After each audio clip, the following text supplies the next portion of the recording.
श्रीमन्नारायण नारायण लक्ष्मी नारायण भगवान की जय।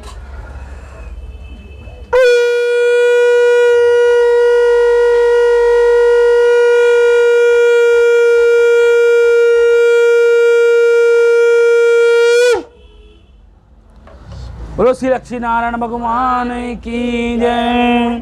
कार्तिक महात्म की जय। कार्तिक महात्म का 14वां अध्याय। श्री नारद जी बोले, हे राजन, तब उसको इस प्रकार धर्म पूर्वक राज करते देखकर देवता चुप हो गए। उन्होंने देवाधिदेव भगवान शंकर का मन में शरण करना आरंभ कर दिया। कितने ही प्रकार की स्तुति की। तब भक्तों की कामना पूर्ण करने के वाले भगवान शंकर ने नारद जी को बुलाकर देवताओं कार्य करने की इच्छा से उनको देवपुरी भेजा। शंकर भक्त नारद भगवान शंकर की आज्ञा से देवपुरी में गए। इंद्र आदि सभी देवता व्याकुल होकर शीघ्र ही उठकर श्री नारद जी की स्तुति करने लगे। उत्कंठ भरी दृष्टि से सबने नारद जी को और की ओर देखा और अपने सब दुखों को कहकर उन्हें नाश करने की प्रार्थना की। नारद जी ने कहा, मैं अब सब कुछ जानता हूँ, इसलिए अब मैं दैत्यराज जलंधर के पास जा रहा हूँ। ऐसा कहकर और देवताओं को आश्वासित कर श्री नारद जी जलंधर की सभा में आए। जलंधर ने श्री नारद जी के चरणों की पूजा कर हंसने हुए कहा, हे ब्राह्मण, कहिए आप कहाँ से आ रहे हैं और कहाँ पर आपने क्या क्या देखा है? यहाँ कैसे आए? मेरी अयोग्य को सेवा हो उसके लिए आज्ञा कीजिए। जलंधर इस प्रकार के वचन सुनकर श्री नारद जी प्रसन्न होकर बोले, हे दानवराज महाबुद्धिमान जलंधर, तुम धन्य हो, क्योंकि इस समय सब रत्नों से भोक्त एक तुम ही हो। हे दैत्य श्रेष्ठ, अब आप मेरी आगमन का कारण सुनिए कि जिसके लिए मैं आज यहाँ आ रहा हूँ। हे दैत्यराज, मैं स्वच्छ से कैलाश पर्वत पर गया था, जहाँ 10,000 योजन में कल्प वृक्ष का वन है।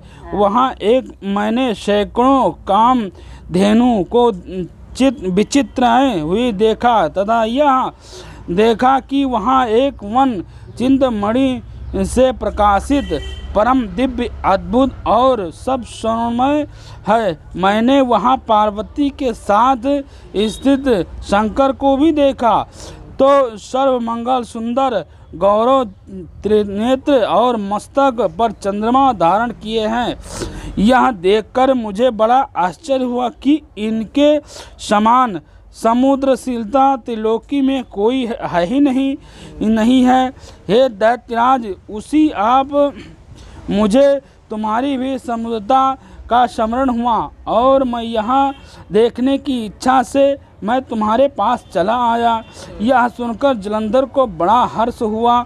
उन्होंने श्री नारद जी को अपना सब समुद्र दिखलाया और इससे देखा देवताओं का कार्य करने की इच्छा शिव प्रेरित कि नारद जी ने जलंधर की बड़ी प्रशंसा की और कहा, निश्चय ही तुम त्रिलोकीपति होने के योग्य हो।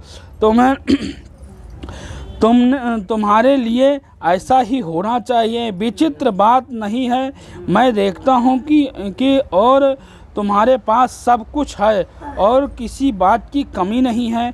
ऐश्वर्य तुम्हारे पास उच्चैश्वर्य और घोड़ेश्वर तुम्हारे पास है। कल्प वृक्ष और कुबेर की निधि तुम्हारे घर में है और मणि रत्नों से ढेर है।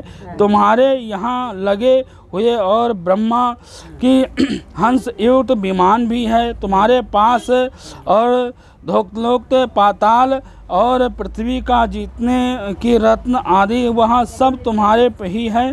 तो मैं तुम्हारे इस प्रकार के सब रत्न आदि ऐश्वर्य को देखकर बड़ा प्रसन्न हूँ, परंतु तुम्हारे पास कोई स्त्री रत्न नहीं है, उसके लिए तुम्हारा यह सब फीका है। तुम कोई स्त्री रत्न ग्रहण करो। नारद जी के इस प्रकार के वचन सुनकर दैत्यराज काम से व्याकुल हो गया और उसने नारद जी को प्रणाम करके पूछा कि ऐसी स्त्री कहाँ मिलेगी जो कि सब रत्नों में श्रेष्ठ है हो। यदि ऐसा है रत्न कहीं मिले तो आपकी आज्ञा से उसे अवश्य लाऊंगा।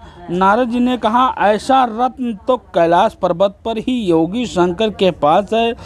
उनकी सर्वमंगला सुंदरी पत्नी देवी पार्वती बहुत ही मनोहर है।